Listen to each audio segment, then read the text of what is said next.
damos la más cordial bienvenida a esta presentación del número 26 de nuestra revista Veredas, Estudios del Pensamiento Sociológico, que trata específicamente sobre el proceso electoral de 2012 en México, nuevas y viejas prácticas de política.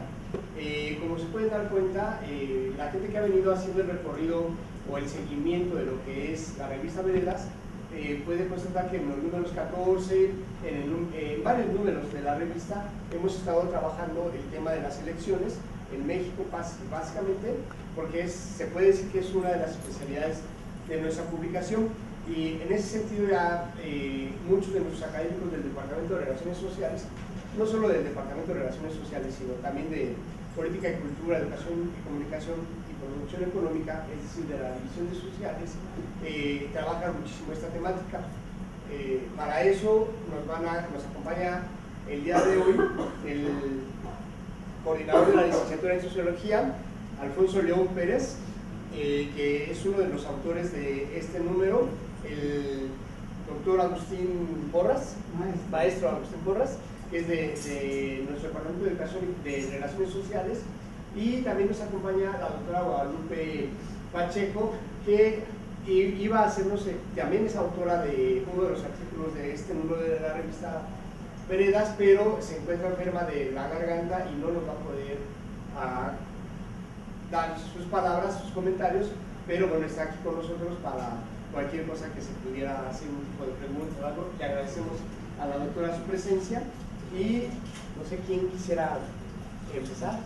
Es cierto que existe como un halo en las organizaciones civiles porque dicen es que ayudan a los sectores marginados, a los sectores más pobres. Bueno, sí existe eso.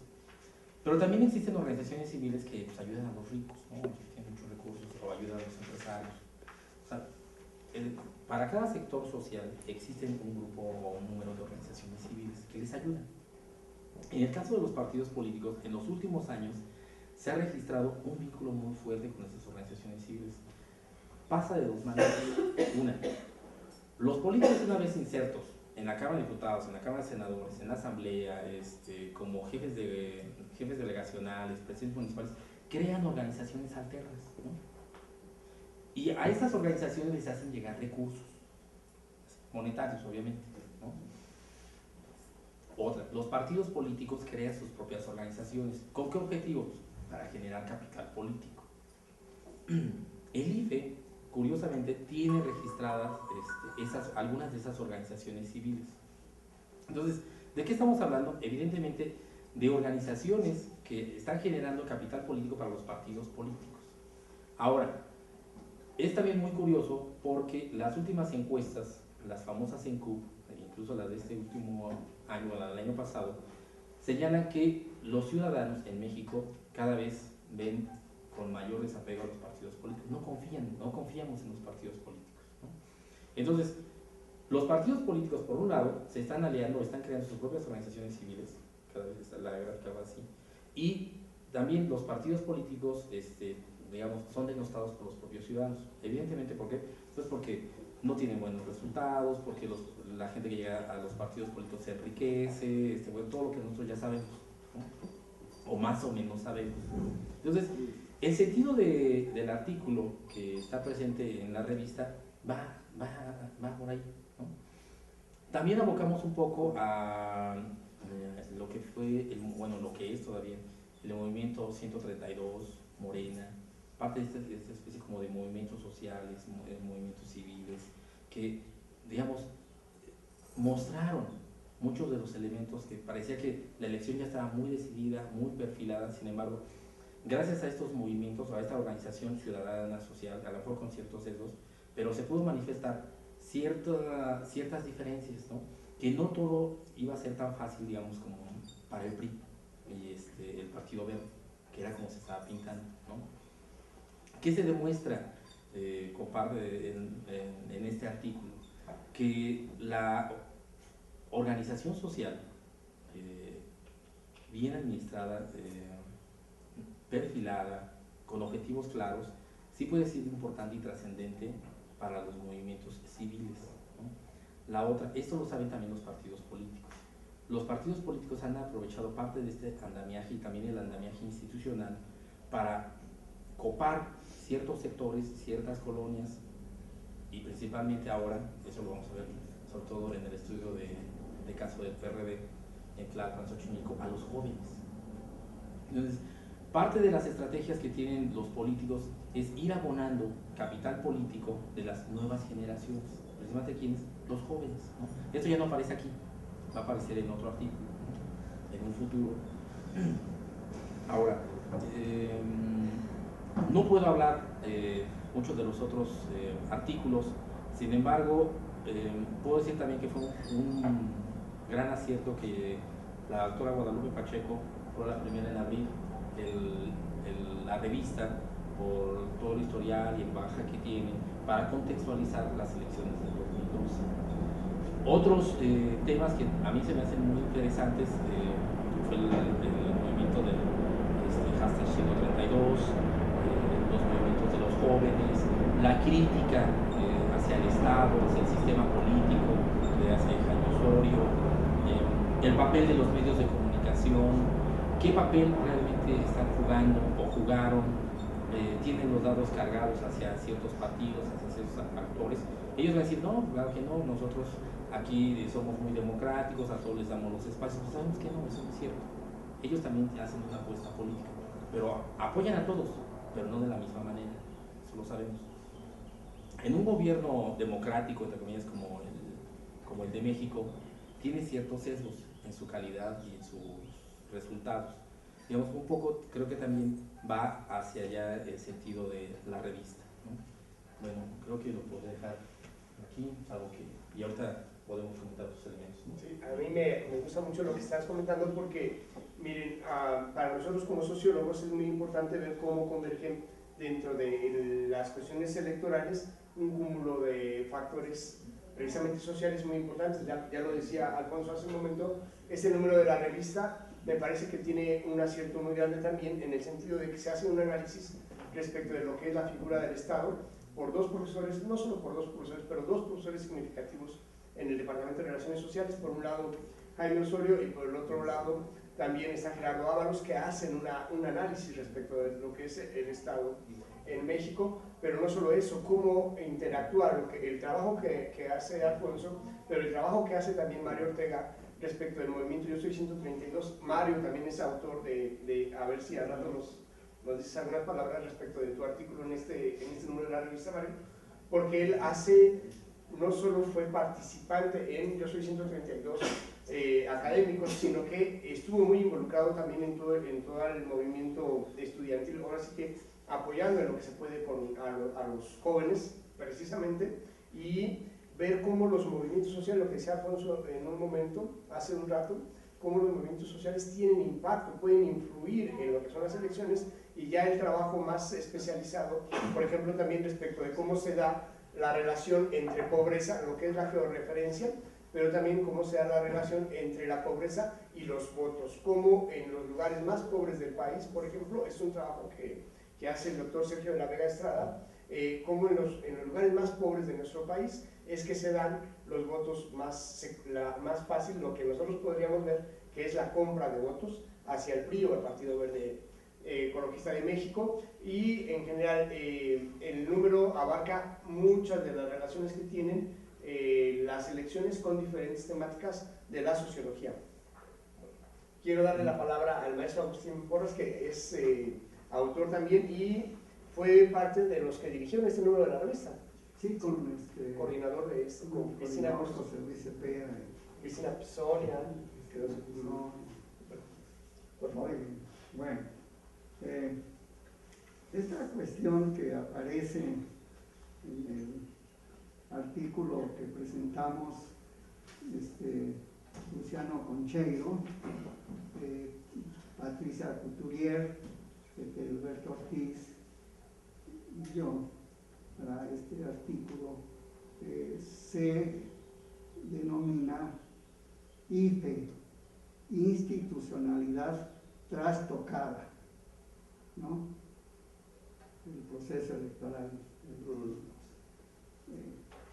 Esta historia del IFE y de la la institucionalidad trastocada en el momento, en la última elección, tiene una historia que viene desde antes de 1997, pero para no hacer muy larga la narración, en 1997 representó un punto de ruptura en los procesos electorales en México. ¿Por qué? Hubo un cambio político y legal en 1997 y se creó la famosa credencial del IFE. El cambio importante fue que la participación ciudadana en el proceso electoral se le dio ya forma legal y las casillas, el presidente de casilla y los funcionarios de casilla ya fueron elegidos al azar y no como antes se elegían ellos mismos. Para muy rápido, en 1997 el Consejo Electoral, con su presidente y sus consejeros, fue presidido por un político e intelectual, en esa época era muy importante, que se llama José Waldenberg. Y él dijo unas palabras memorables en ese momento. Dijo que la gran transformación institucional que se estaba haciendo era para de una vez por todas iniciar en México un camino que fuera institucional y que caminara ya hacia un franco proceso de democratización de los procesos electorales, para anular de una vez por todas la tentación de la vía violenta al cambio social y al cambio económico. Dijo, los cambios van a ser a través de los procesos electorales y vamos a dar garantía de que estos procesos electorales van a ser legítimos, creíbles, con certidumbre, etcétera, etcétera. Efectivamente, a partir de 1997 fue la primera elección tan importante en México y sus resultados fueron recibidos por la ciudadanía con un gran entusiasmo de que se estaban ya respetando los resultados electorales. Y para seguir en esta línea, en el año 2000,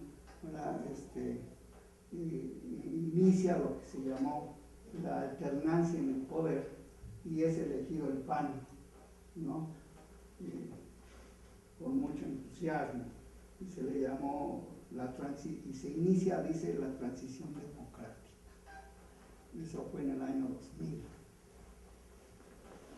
Corren los años y en el año 2006 sobreviene el primer quiebre tremendo de este gran proceso que se había iniciado, un gran fraude, que se ha cuestionado que no fue fraude. Yo revisé los números y hubo un gran fraude. Y aparecen en un número de veredas. Sí, aparece el número de veredas. Aparece en números. Nada más que yo dije, 14. así muy rápido, el fraude no fue para presidente de la República, aunque también fue, pero era más difícil de probar. El fraude fue para los diputados de mayoría relativa. Es un gran fraude. No voy a abundar en eso porque ya está dicho. Es el 14. Es el primer gran quiebre. Luego viene el 2012 y viene el segundo quiebre brutal.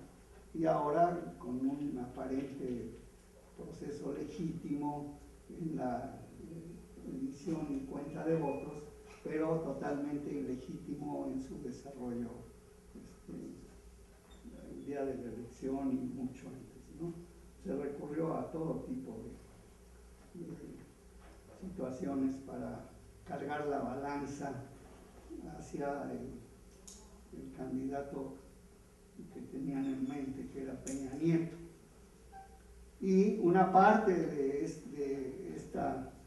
cómo fraguaron todo esto, una parte se dio en la cuestión de las encuestas electorales, ¿no? Que ese es motivo de este artículo. Entonces, se inicia el proceso electoral y se inician las encuestas inmediatamente aparece ya los visos de un gran fraude. ¿Por qué? Porque aparece que las encuestas y las casas encuestadoras más prestigiadas de México, por su calidad científica, empiezan a dar resultados totalmente falsos. Y al principio dijeron, bueno, pues así va la cosa. Pero siguieron las encuestas, todas ellas, las más prestigiadas de México, ya quizá al rato podamos mencionar cuáles son, daban una diferencia de 16 puntos porcentuales entre Peña Nieto y su más cercano competidor, que primero fue Josefina Vázquez Mota, pero se dieron cuenta que no estaban haciendo bien el teatro, entonces bajaron a Josefina al tercer lugar y subieron a López Obrador al segundo lugar, pero con esa diferencia muy grande. Entonces, un grupo de profesores universitarios del Colegio de México, de la UNAM, de aquí de la UAM, de la Universidad de Nuevo León, hicimos un grupo y organizamos la elaboración de una encuesta, que en su momento se llamó la encuesta del Observador Electoral Universitario, y que se presentan algunos resultados aquí en el artículo. Y la encuesta salió con un resultado diametralmente distinto al que estaban dando las encuestadoras. Y aquí lo que llama la atención es que incluso a pesar de que apareció la encuesta que hicimos con nada más 6 puntos porcentuales de diferencia entre Peña Nieto y López Obrador, 6 puntos porcentuales, ¿verdad? Las encuestadoras siguieron en su empecinamiento de decir que había 16 puntos porcentuales de diferencia hasta el último día que se les permitió hacer encuestas a todas ellas. Vale la pena decir que 2 casas encuestadoras dieron resultados muy parecidos a los que nosotros dimos. Una de ellas, una encuestadora muy prestigiada que no se vendió, y lo digo con mucha, bueno, esta casa encuestadora de María de las Heras, que en paz descanse, falleció tiempo después de que pasó todo esto, ¿verdad? Ella dio un resultado muy parecido al que dimos nosotros, de solamente 6 o 5 puntos porcentuales de diferencia, contra 15 que daban las grandes casas encuestadoras más prestigiadas de México, ¿verdad? Entonces, ese es el escenario que se presentó en esta elección: utilizar a las casas encuestadoras para fabricar una imagen para que la población lo recibiera y lo digiriera, de que López Obrador estaba perdido allá en el sótano con 16 puntos porcentuales de diferencia. ¿Y eso con qué objeto?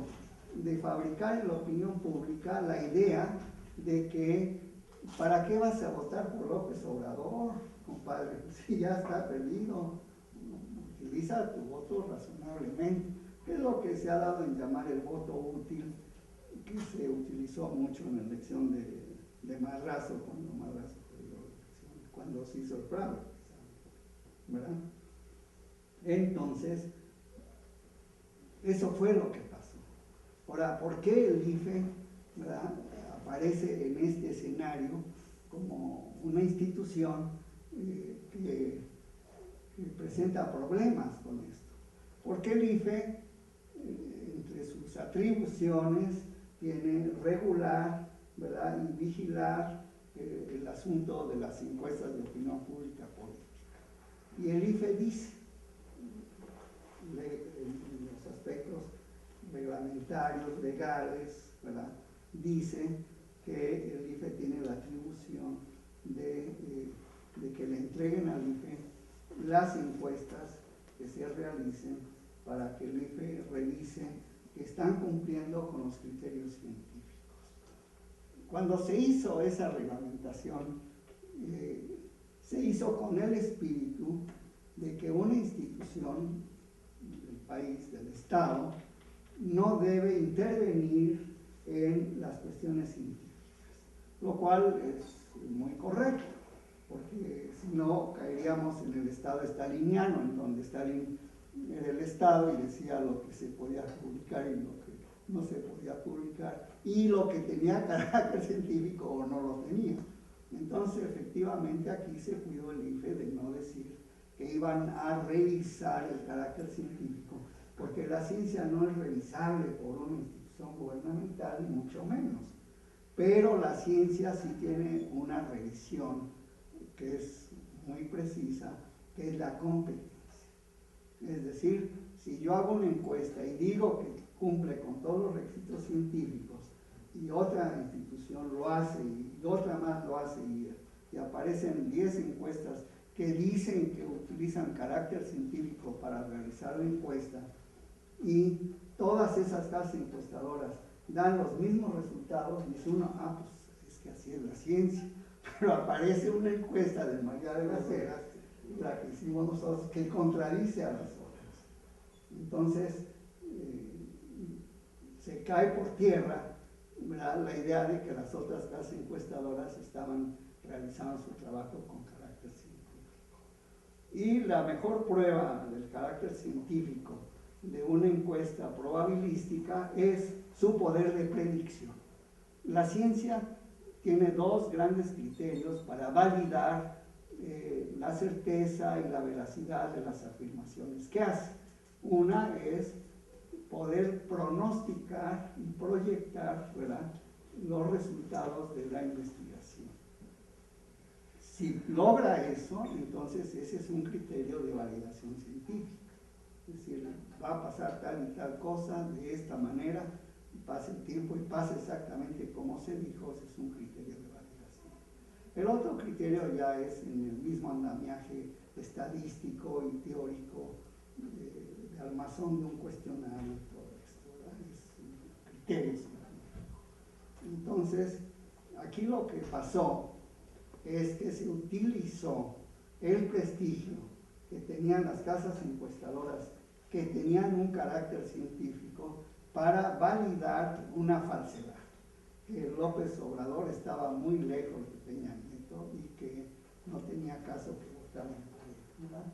Entonces, ese fue el asunto, el uso y abuso de encuestas falsas, incluso de casas encuestadoras con el gran prestigio científico, para poder, ¿verdad?, forzar a un resultado que en la práctica, ¿verdad?, fue muy distinto al que pronosticaron las casas encuestadoras.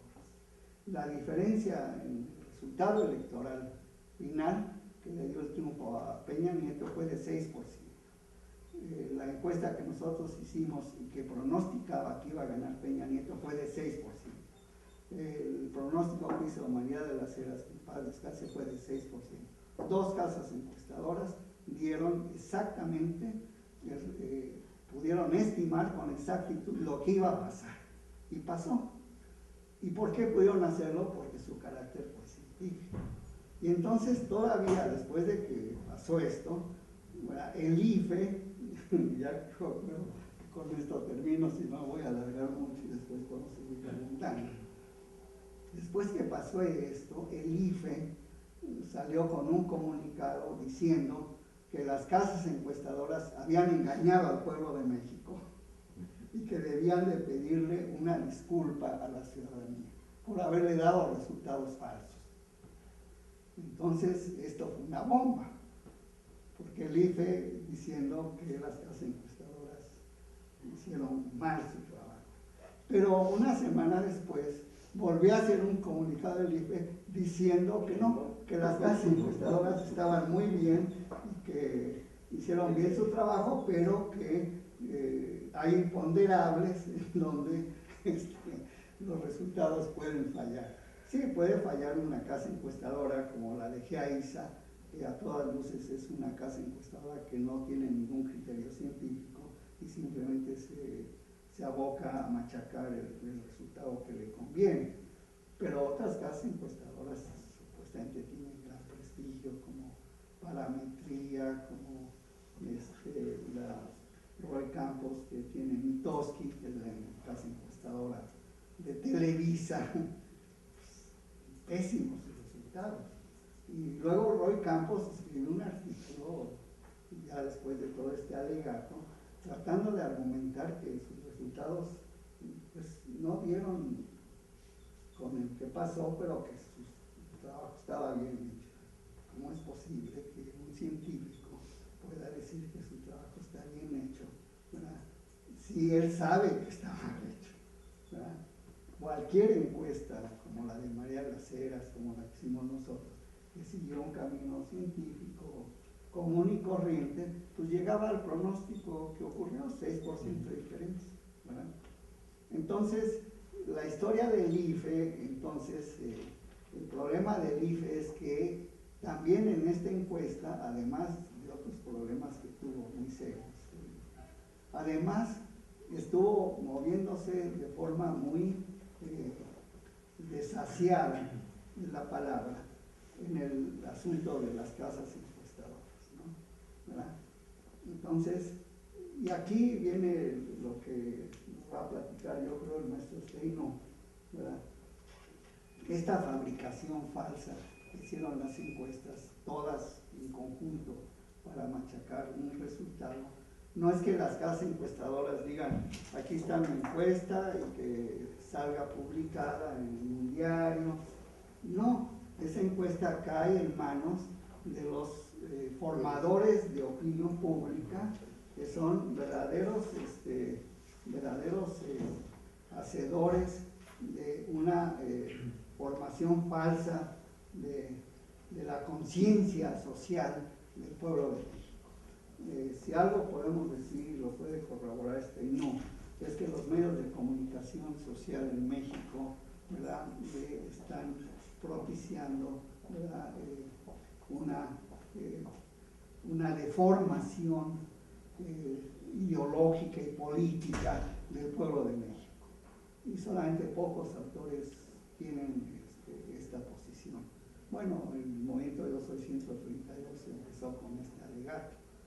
Televisa y la otra cadena televisora de Salinas Pliego, TV Azteca, su objetivo político ideológico es, ¿verdad?, malformar la conciencia social, ¿verdad?, y que se adecue a una preconcepción del poder autoritario del régimen. Es un poder autoritario.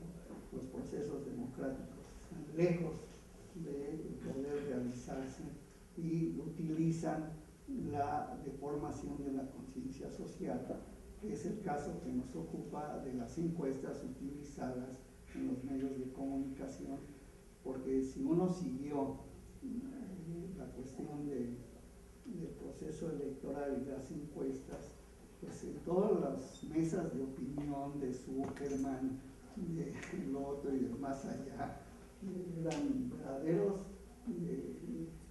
conciliábulos de estar machacando, pobre López Obrador, ya que quiere, y se ponían a manejar ya incluso el gabinete que iba a nombrar Peña Nieto, o sea, dándole a la población la idea de que era imposible que López Obrador ganara la elección, ¿no? Pues hay mucho más que estar diciendo, sobre todo en la encuesta que hicimos, porque hay una parte importante que se puede decir. Las casas encuestadoras estuvieron dando resultados con puntos porcentuales. Decían, Peña Nieto 30 y tantos por ciento, López Obrador 20 y tantos por ciento.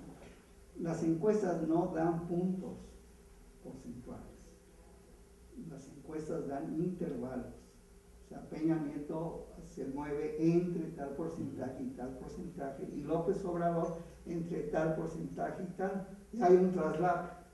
La probabilidad de que en ese pronóstico que hace la encuesta, la probabilidad de que el resultado final favorezca a López Obrador no es muy alta, pero es significativa, es como de un 30%. Entonces no estamos hablando de un 2%, estamos hablando de un 30% en el intervalo de confianza de las preferencias electorales. Y claro, mañosamente las casas encuestadoras nunca dieron intervalos de confianza. la única encuesta que dio los intervalos de confianza. Ahí está la gráfica en el artículo del intervalo de confianza de los, y ahí se ve el traslape, y ya con eso termino. Gracias, muchas gracias, Agustín. Yo siento que es importante para nosotros ver, y más para ustedes como estudiantes, como estudiantas, dirían los clásicos de sociología, que tomen conciencia de cómo nosotros como gente abocada precisamente a la sociología podemos entrarle al tema de las elecciones desde muy diversas maneras. Ya lo hablaba ahorita el maestro Agustín respecto de lo que son la parte de las encuestas, muy importante toda la parte del análisis del Estado y ya lo que les había platicado hace un momento, pero también yo les digo que este número de veredas es muy completo porque precisamente hace referencia en el artículo del doctor Javier Steinun, hace referencia a lo que sería el Estado mediático, como el Estado, antes la televisión, y no solo la televisión, los medios de comunicación le servían al Estado, como ellos estaban, decía el Tigre Azcárraga que era un soldado del Estado, ¿no? Del PRI, y ahora es al revés, la clase política, el Estado, cómo le está sirviendo a los medios de comunicación. ¿Y cómo son los medios de comunicación? Él habla precisamente de que los medios de comunicación básicamente son los que se hacen cargo también del Estado, ¿no? Hay una unión entre los políticos y los empresarios, pero también parte muy importante que en ese sentido se toca en otros trabajos que vienen incluidos aquí, no solo los medios de comunicación, sí como la televisión, la radio y la prensa, pero para los movimientos sociales, cómo fue importante la entrada de la Internet, lo que es el Facebook, lo que es el Twitter, lo que es la forma de comunicarse. Los chavos de Yo Soy 132, la forma, el despegue completo se da a partir de que empiezan a mandar mensajes tanto en Facebook como en Twitter, y como en horas empieza a darse todo ese movimiento. Pero bueno, no solo eso se analiza en este número de la revista, sino que también se hace una comparación entre lo que es la primavera árabe, los movimientos que se dieron en otras latitudes respecto del movimiento de Yo Soy 132 en general, y cómo hemos estado viendo que ese tipo de movimientos siguen dándose ahora en Turquía, ahora hace unos días en Brasil, como es bien importante la movilización social, la organización social para poder cambiar las cosas y poder echar atrás, si se subió el pasaje en Brasil, cómo lo pudieron echar ellos atrás y cómo no han podido los medios de comunicación acallar todo lo que ha pasado en Brasil, porque ahora la sociedad civil tiene otras formas de comunicarse también, que es lo que estamos viendo también, por ejemplo, lo de Assange, lo que estamos viendo perdón, del Snowden, todo ese tipo de cosas les da mucha fortaleza a la sociedad civil a partir de qué, de poder decir lo que está pasando. A mí me gustaría le pido por favor al doctor Mario si tiene algo que decirnos en ese sentido de los movimientos sociales, ya que aprovecho que está aquí y él es autor de uno de esos números. Perdón, ¿qué pasó? Pues comentar que estamos ante la emergencia de lo que Castells llama un nuevo tipo de movimiento social. Estábamos acostumbrados a movimientos sociales que eran encabezados por partidos o por sindicatos, que eran quienes convocaban a las movilizaciones. En el caso del 132, esto ya no es necesario, no solamente porque la gente desconfía de los líderes partidarios y sindicales, sino porque ahora el consenso para las movilizaciones ocurre a través de las redes. Con las redes sociales está ocurriendo también un cambio social profundo. Aunque todo el mundo creía que quien se centraba en su página de Facebook se estaba aislando del mundo, resultó que en la realidad ocurría algo muy diferente. A través de las redes sociales se pudieron construir consensos para las movilizaciones sociales. Y lo más importante que ocurrió fue que se venció el miedo. El neoliberalismo nos sembró el miedo de que nos decían que el neoliberalismo era el mal menor, que si las reformas estructurales no se aplicaran, las crisis serían todavía más intensas. Y todos vivíamos en la pasividad y en el miedo a que si las cosas iban mal, fueran peor. Pero este miedo se logró vencer a través de la comunicación en red. Y esto ocurrió por la indignación. La indignación arranca con cuando se quema vivo un profesionista que tiene que sobrevivir con un carrito de frutas y al que la policía le quita su único medio de vida. Esto se difunde por las redes y la indignación crece. El sujeto social del estallido de estos movimientos sociales de indignados fueron jóvenes profesionales con empleos precarios, que no están siendo retribuidos con el esfuerzo que han realizado para su formación, pero que además están sumamente familiarizados con los medios, con las redes de comunicación. Y esto ocurrió en México. Peña Nieto ofende al público en la Iberoamericana cuando asume la responsabilidad de los acontecimientos de Atenco.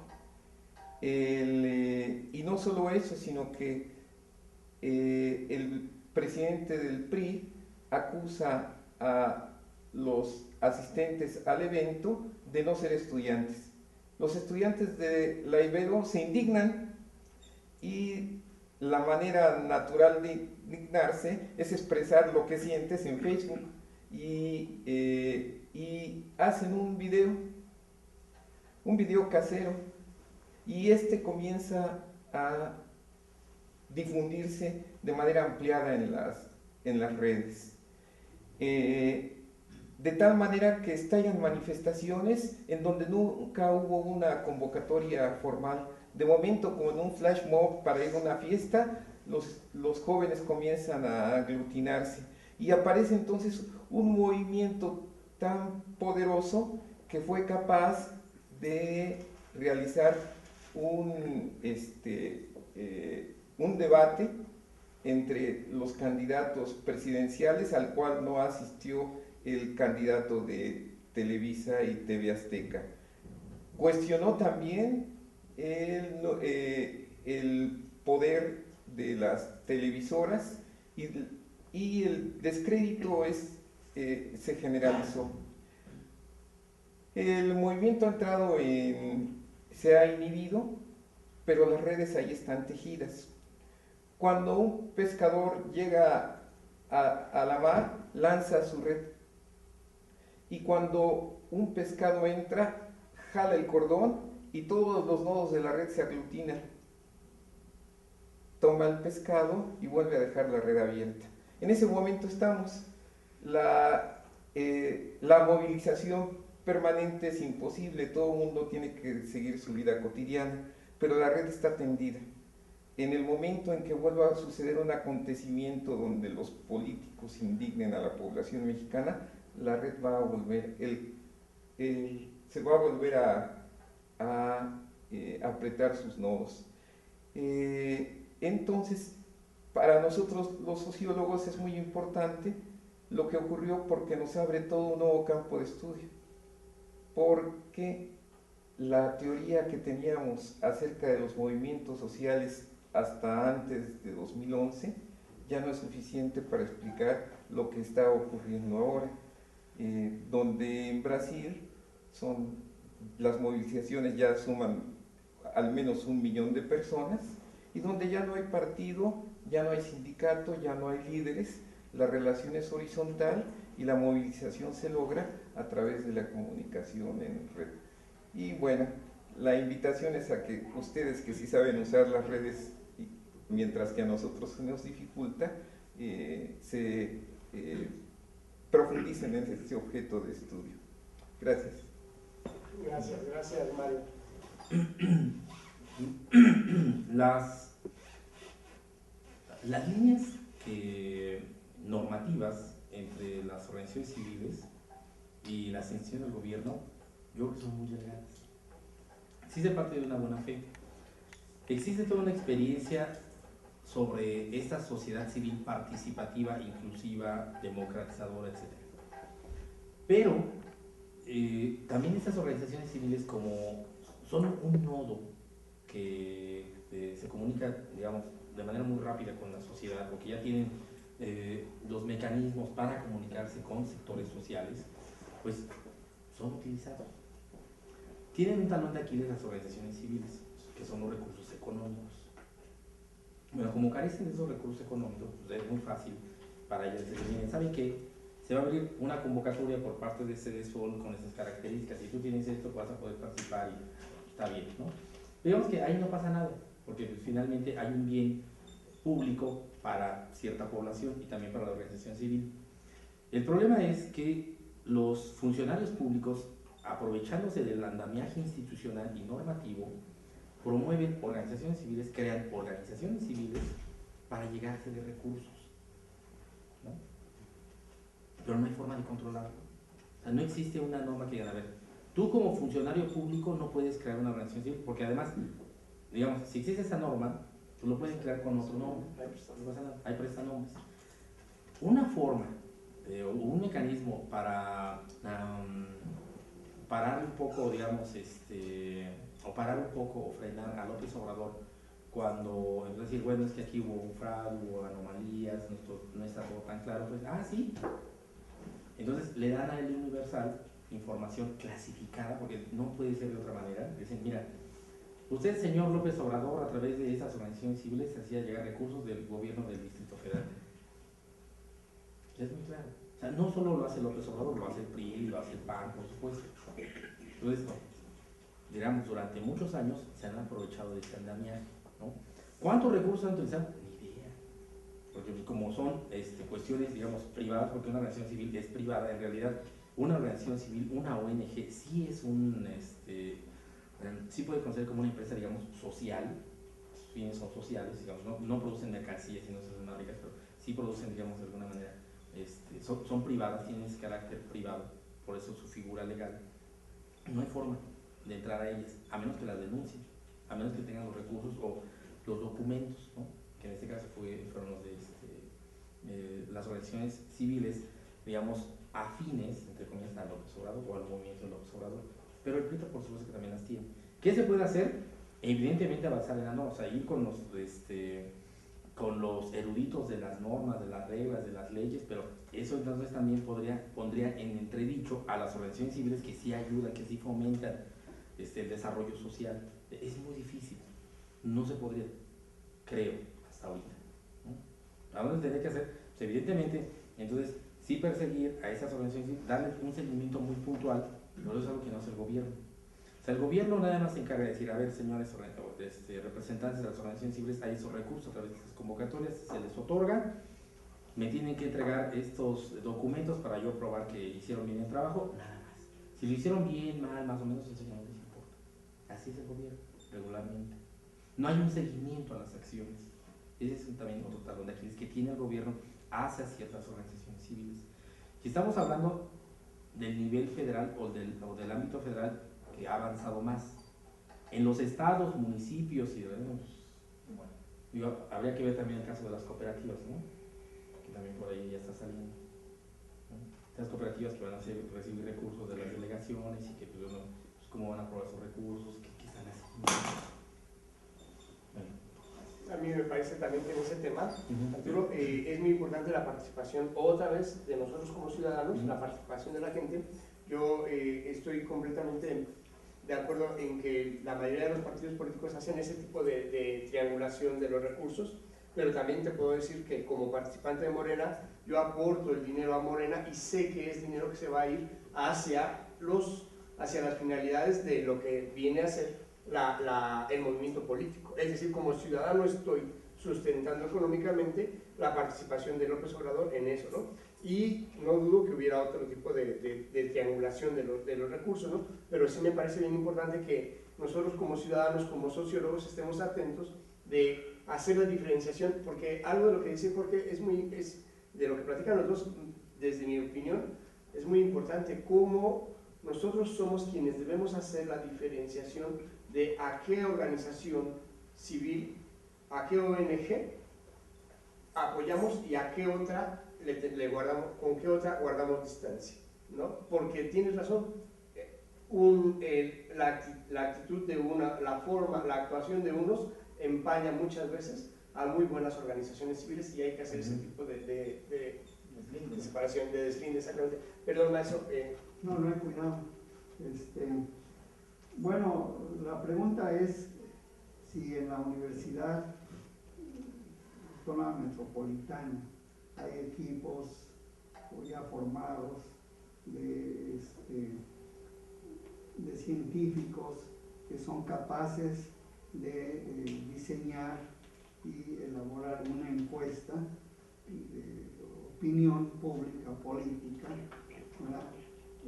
Justamente el observador universitario electoral, que hicimos la encuesta, fuimos profesores de varias instituciones, como dije al principio, del Colegio de México, de aquí de la UAM, de la Universidad de Nuevo León, etc. El problema que hay, al que nos enfrentamos nosotros, a pesar de que había personas con capacidad para diseñar la encuesta, nuestras capacidades tuvieron un límite. ¿Cuál fue ese límite? Nosotros pudimos elaborar el cuestionario, que es una parte fundamental de una encuesta, y que la elaboración de un cuestionario es redactar las preguntas que nos van a conducir a la formación del dato, ¿verdad?, que va a permitir ser un estimador de algún parámetro del universo, ¿verdad? En ese sentido sí tenemos la capacidad de elaborar cuestionarios de complejidad sociológica y política, de opinión. También la universidad tiene recursos humanos con capacidad para diseñar el esquema de muestreo probabilístico, es decir, cómo diseminar la muestra, ¿verdad?, que siempre tenga un carácter probabilístico de un muestreo aleatorio simple en distintas etapas. Eso también lo podemos hacer, ¿verdad?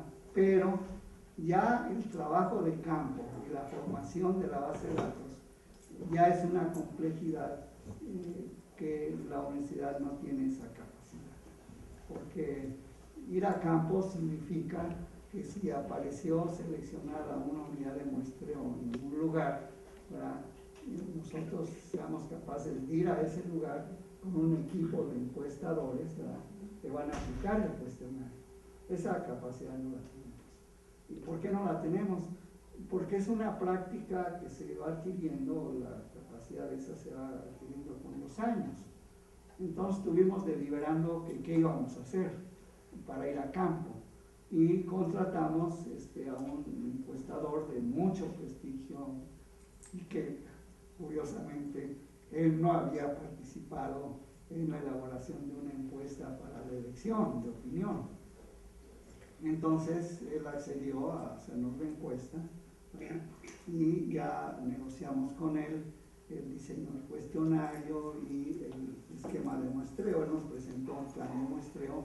Un profesor de aquí de Xochimilco revisó el esquema de muestreo que había propuesto Verumen y Asociados, que es de los más prestigiados en México. Y el muestrista de aquí de la UAM dijo que estaba muy bien, que adelante. Y entonces se procedió a ir a campo y hacer una encuesta, ¿no? Pero si nosotros quisiéramos mañana hacer una encuesta, yo no creo que tengamos la capacidad de hacer eso. No de esa envergadura. Fueron cerca de 10,000 casos los que estaban en muestra, y de los cuales se levantaron en campo cerca de 5,000 observaciones. Y el problema que hay es que para respetar el esquema aleatorio, o sea, probabilístico de levantamiento muestral, es que si yo llego a una casa que salió en muestra y toco y no hay nadie o o sale la persona y dice que él no va a dar ninguna encuesta, la no respuesta se llama, que tiene un porcentaje estimado en todas las encuestas, ¿verdad? Que varía del medio rural al medio urbano, ¿verdad? Y entonces la no respuesta es sustituida inmediatamente por otra unidad también seleccionada previamente de antemano, y eso eleva el tamaño de la muestra muchísimo. Y el tamaño de muestra depende, ¿verdad?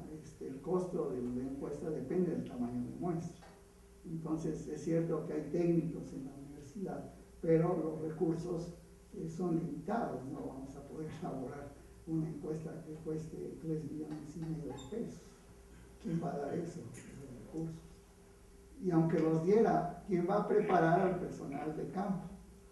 En cambio, Verumen tiene a un personal ya fijo que tiene mucha experiencia en campo y que van a campo, etc. También el aspecto logístico, cómo organizar el viaje y trasladarse allá, porque uno de los requisitos de una encuesta es que si salió una casa en un poblado, en un municipio, hay que ir allá, uno.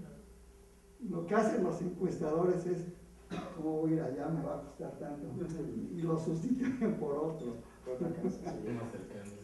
O sea, yo no puedo, lo que es inválido en una encuesta es sustituir una unidad de muestreo, ¿verdad? Porque queda lejos o porque no puedo cruzar el río. No, eso no. La única validez de una encuesta es que si hay una no respuesta se sustituye por una unidad ya seleccionada, probabilísticamente hablando. Entonces, en ese sentido, sí todavía la universidad está lejos de hacer una encuesta de cierta envergadura, porque la universidad no va a mantener a un equipo de encuestadores de manera permanente. En cambio, una casa encuestadora sí, ¿verdad? Y se puede recurrir al INEGI, ¿verdad? Pero el INEGI es una institución de gobierno, entonces si llega a una universidad y le pide al INEGI levantar una encuesta, va a decir, sí, yo te la hago, nos falsea todo, nos falsea todo, porque es el gobierno y van a recibir línea directa del poder que está arriba. Va a decir, la UAM quiere hacer una encuesta, hácela así, nos falsea todo. Uno tiene que tener la seguridad de que vas a tener el control del trabajo de campo, ¿verdad? Del cuestionario y del esquema de muestreo. La universidad tiene control sobre el esquema de muestreo, la elaboración teórica de la encuesta, pero ya en campo la universidad carece de infraestructura necesaria para levantar una encuesta de cierta envergadura. Y nunca la va a tener porque la universidad no se dedica a eso. Es una actividad profesional. Y claro, hay encuestólogos que son profesionales, que son honestos y hacen bien su trabajo y cuidan su prestigio. En este caso, Verumen, cuando vio el revoltijo que había con las casas encuestadoras, se retiró hábilmente para que no fuera calificado en el momento. ¿Sí? Porque es el líder en México de las casas encuestadoras. Digo, no, yo a eso no le entro. ¿No? Esa es la idea. Bueno, pues a nombre del Departamento de Relaciones Sociales, de la jefa del departamento, Celia Pacheco, les agradecemos su participación. Tenemos revista, número de la revista. Nos interesa muchísimo que ustedes como alumnas conozcan y alumnos conozcan la publicación, sepan que es su revista, es la revista del Departamento de Relaciones Sociales, es la revista de Sociología de la División de Ciencias Sociales y Humanidades de Guam Xochimilco, que la consulten. Estamos en línea, todos los números de la revista están en internet, no solo de la revista, de todas las revistas de la División de Ciencias Sociales y Humanidades están en internet a disposición del público en sistema abierto. Hemos peleado mucho por eso, para que ustedes puedan consultar la página de publicaciones de manera abierta y puedan imprimir los artículos, leer a nuestros autores de manera prácticamente gratuita. Les agradecemos mucho su participación.